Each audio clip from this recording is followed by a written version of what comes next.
I need to tell someone about Sarah's phone. I know how that sounds, but just hear me out. Sarah died 4 months ago. Car accident on the turnpike. January 15th. Black ice. One of those things where you get the call from the state police and your brain just stops working because they're just saying words, but the words don't make sense. She had texted me an hour before asking if I wanted chicken or pasta for dinner. I said chicken. She sent back a thumbs up. That was the last thing. Her phone's still active. I'm still paying for it, $45 a month to Verizon. My brother thinks I've lost it. Maybe I have, I don't know. But I can't cancel the number. Not yet. I was always terrible about taking videos. Sarah would ask me to film something and I'd say, sure, then never do it. I took pictures instead. So I've got photos but no videos, no voice memos, nothing with her voice in it. Except her voicemail greeting. 4 seconds where she says, hey, you've reached Sarah. Leave a message and she'll call you back. That's all I have of her voice. 4 seconds of her sounding normal and happy and alive. So every night at 10:47, I call her number. That was our bedtime. We were boring like that, lights out by 11. I sit on my side of the bed with her side still made up the way she left it that morning, and I dial. Rings twice, and then her voice comes on. I listen to the whole thing, never leave a message, just hang out right before the beep, and set my phone down and try to sleep. Been doing this since the funeral. The house is so quiet now. That's what gets me, honestly, the silence. Sarah was always humming something while she cooked, or singing off key in the shower, or calling out to me from whatever room she was in, just to tell me some random thing she had thought of. Now it's just me and empty rooms, and all her stuff that I can't bring myself to touch. Her coffee mug's still in the cabinet. I bought new ones for myself because I couldn't use hers, it felt wrong. Her toothbrush is still in the holder next to mine. I got a new one last week, and putting it there felt like I was replacing her or something. I know that doesn't make sense. I still cook dinner most nights, same stuff we used to make. But it's way too much food for one person, so I end up scraping half of it into the trash, and then I just sit on the couch where we used to watch TV together, and scroll through channels without really watching anything until I'm tired enough to go to bed. Every Sunday I buy flowers at the grocery store. Daisies when they have them. She loved daisies, said they were simple and honest, or something like that. I put them in the vase on the kitchen counter, and they sit there all week until they die, and I throw them out and get new ones. She's not even here to see them, but I keep doing it. My brother came over last week and saw the Verizon bill sitting on the counter. He asked me why I was still paying for a dead woman's phone. He told me I needed to cancel it, move on, let him help if I couldn't do it myself. I said I would. I didn't. I can't. Because I need to hear her voice. Just those 4 seconds. That greeting where she sounds so happy. Telling whoever called that she'll call them back. That's all I have left that feels like her. The photos are just frozen moments. The memories are already getting fuzzy. But that recording, that's exactly her. The way she sounded when she was happy. So yeah, I'm still paying the bill. Still calling her number every night. Hanging up before the beat. That's all I have. It was a Tuesday night, May 14th, when I did something different. I called her number at 10:47 like always, listened to that same 4-second greeting, but when it beeped, I didn't hang up. Just sat there with the phone pressed to my ear, listened to nothing. Dead air. Felt stupid, honestly, like what was I expecting? But I stayed on for maybe 10 seconds before I hung up and went to bed. Next morning I was at work. I do IT support for a medical billing company, pretty boring stuff. Mostly just resetting passwords and telling people to turn things off and on again. And my phone buzzed in my pocket. Voicemail notification. I pulled it out and looked at the screen. Sarah's number. My hands started shaking before I even processed what I was seeing. The timestamp said 10:48 p.m. 1 minute after I'd called. I sat there at my desk staring at it. Had to be some kind of glitch, right? Old message finally delivering or something. Phone companies screw up all the time, but my mouth had gone dry and I could feel my heart doing this weird fast thing in my chest. I opened the voicemail, pressed play. Silence for about 8 seconds. just dead air. That particular quiet you get on phone lines. I was about to hang up when I heard it. Breathing. Soft, quiet, like someone was just listening. Not saying anything, just breathing into the phone. It lasted maybe 2 more seconds, and then the message ended. 10 seconds total. I sat there feeling like all the heat had left my body. Played it again to make sure I wasn't imagining things. Silence, then that breathing sound, then the message cut off. Probably just a pocket dial or something, system error. The line was still technically active, so maybe it glitched out and recorded some random noise. I don't know. I called Verizon during lunch and spent 20 minutes on hold listening to that awful music before I got someone. Tried to explain that I got a voicemail from a number that shouldn't be sending voicemails. The guy checked and told me the number was still active, which I knew, and that their system didn't show any voicemails sent or received from that line. So it had to be my phone acting up, he said. Maybe I should restart it or something. But I'd saved the message. I played it again, sitting in my car in the parking lot. Still there. Still that soft breathing. I know that sounds stupid after everything, but I was freaked out. I just went to bed and tried not to think about it. Made it until 10:47. Then I grabbed my phone and dialed before I could stop myself. 2 rings, her voice. I hung up before the beep. Next morning, another voicemail, 10:48 p.m. This one was 15 seconds long. Same breathing at first, then about 10 seconds in, I heard something else. This little sound could have been static, could have been the line cutting out, but it sounded like a sigh. That specific way Sarah used to sigh when she was frustrated or tired. A kind of exhale through her nose. I played it probably 20 times, kept telling myself I was hearing things, wanting it so badly I was making it up in my head. But every time I listened, it was there, that sigh.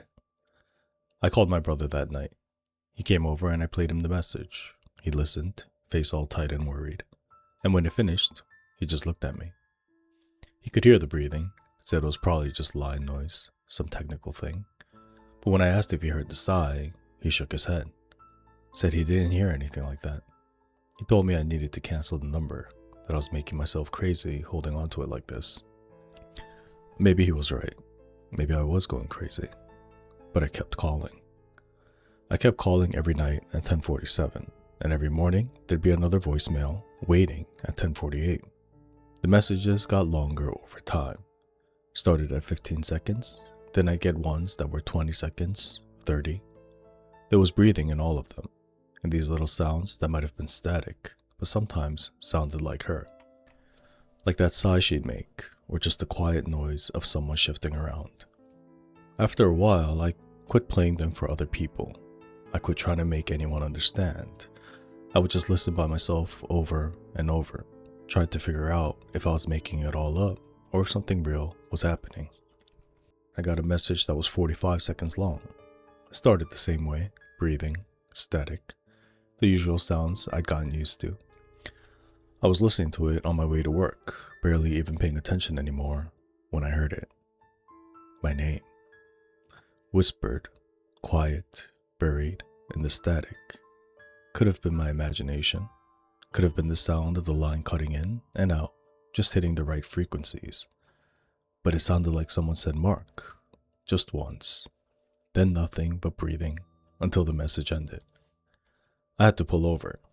I sat there on the side of Route 28 with my hands gripping the steering wheel, phone sitting in the cup holder, still playing that empty sound.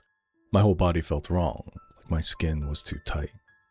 I played it again and again. Couldn't tell if I was really hearing it or if I wanted to hear it so badly that my brain was filling in the gaps. That's what grief does to you, right? It makes you see things that aren't there, hear things that aren't real. But every night I kept calling, and every morning there was a new message. And I couldn't stop, even though part of me knew I should. Even though the messages were impossible and wrong, and I didn't understand what was happening, because they were new. They were something I didn't have before. 4 months of nothing but that same 4-second greeting, and now there was more. More of her, or more of something I didn't know. I just knew I couldn't let go. 3 weeks in, I did something I shouldn't have. It was a Friday night and I called at 10:47, same as always. Listened to her greeting. But when it beeped, I whispered her name. Just said it quiet into the phone. Sarah. Then I hung up fast because I felt like an idiot talking to a dead line like that. I couldn't sleep that night. I kept thinking about it, how stupid I was.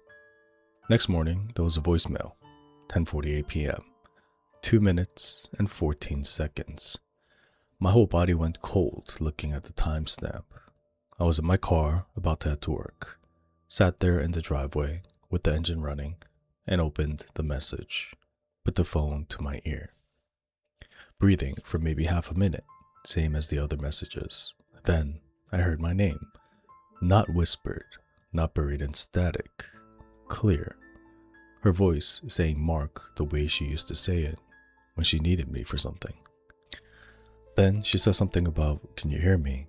And there was static and crackling, and said she'd been trying to reach me, asking me why I wasn't answering. More static. Then real quiet and sad. "Just please." The message ended. I dropped my phone. It hit the floor mat and I just sat there with my hands shaking. Couldn't catch my breath right. Felt like the air in the car was too thin or something. Picked up the phone and played it again. Same thing. Her voice. Actually, her voice. Not just sounds that might be her or static that sounded like words. She was talking. Saying my name. Responding to what I'd said the night before. I played it maybe 10 times sitting on that driveway. Called in sick to work. Went back inside and sat at the kitchen table and kept listening to it over and over until I couldn't hear it anymore without my hands shaking too badly to hold the phone. This wasn't possible. She was dead. I went to the funeral. I saw her. But that was her voice and she was responding to me and I didn't know what that meant or how it could be real. But it was there, saved on my phone, 2 minutes and 14 seconds of her. I called my brother around noon. He came over and I played him the message without explaining anything first. I watched his face go white. He looked at me and I could see he recognized the voice too. He said, "That's Sarah." And I said, "I know." And he said, "Mark, Sarah's dead. We buried her." And I said, "I know, but listen to it again." He listened 3 more times. Then he wanted me to delete the number. Block it. Whatever was happening wasn't right and I needed to stop. But I couldn't do that. I told him I couldn't. He left after that. I don't think he knew what else to say. That night I called again. After the beep, I'd said something about if this is really you, if you can actually hear me, I'm here, I'm listening. Hung up and sat there on the couch waiting for morning. I didn't even try to sleep. Kept checking my phone. 2 a.m., 4 a.m., 5 a.m. At 6:47, I couldn't wait anymore and checked. Voicemail. 3 minutes and 8 seconds. I pressed play. Her voice came through right away. No breathing first. Sounded scared. She said, "Thank God." Said my name. Said she needed help. Then she was talking about not knowing where she was, saying it was dark. So dark. She could hear me when I called and that was the only time she could hear anything. Told me not to stop calling. There was that crackling static again and then she said she was cold. That she'd been cold since the accident. The accident. She knew about the accident. Then she asked if I could come find her. Her voice broke when she said it, the way it used to when she was really upset about something. Said please. Said she didn't want to be there anymore. Message ended. I sat on the couch with my phone in my hands, and I could feel them shaking, but I couldn't make them stop. She knew about the accident. She was asking for help, asking me to find her. But she's dead. I went to the hospital after they called me. I identified her body. I planned her funeral. I watched them lower her casket into the ground. This wasn't real. It couldn't be real. But it was her voice, exactly her. And she knew things, and she was asking me to find her. I didn't know what to do. I still don't. I kept calling. Couldn't help it.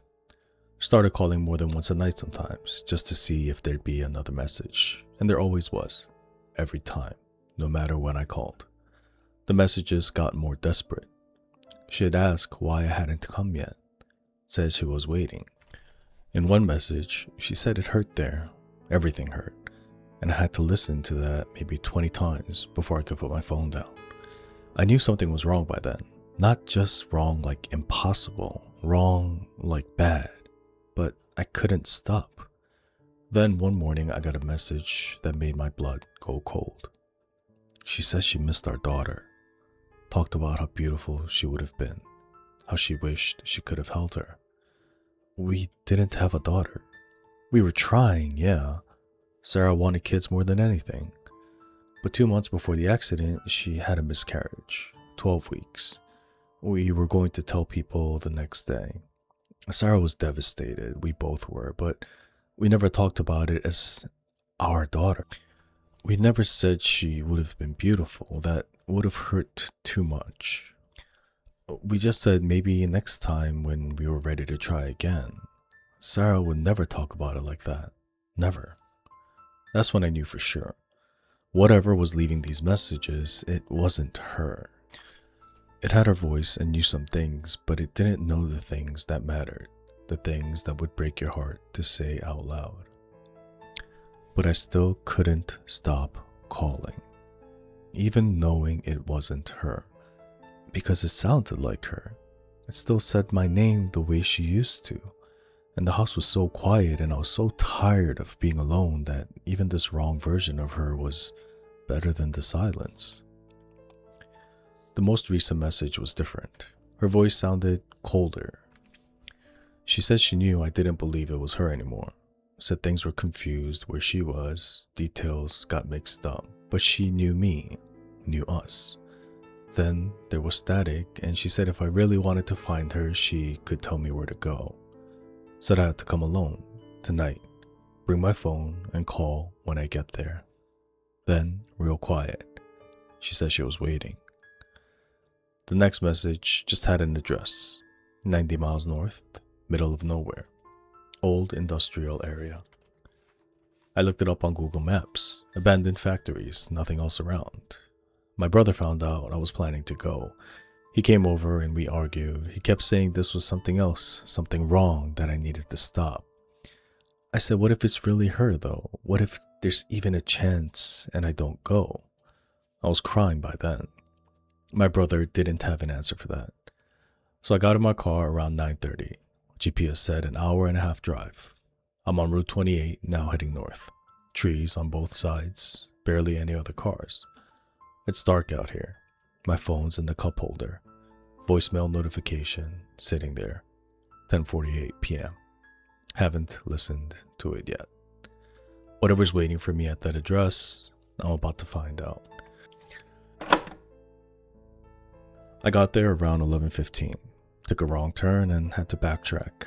The address led to an old factory. Chain link fence falling apart. Windows busted out. Weeds growing through the pavement. Nothing else around for miles. Just dark trees and this abandoned building. My headlights cut across the empty parking lot. No other cars. No lights. I sat there trying to figure out what I was doing. The factory looked like it'd been empty for decades. No reason Sarah would be here.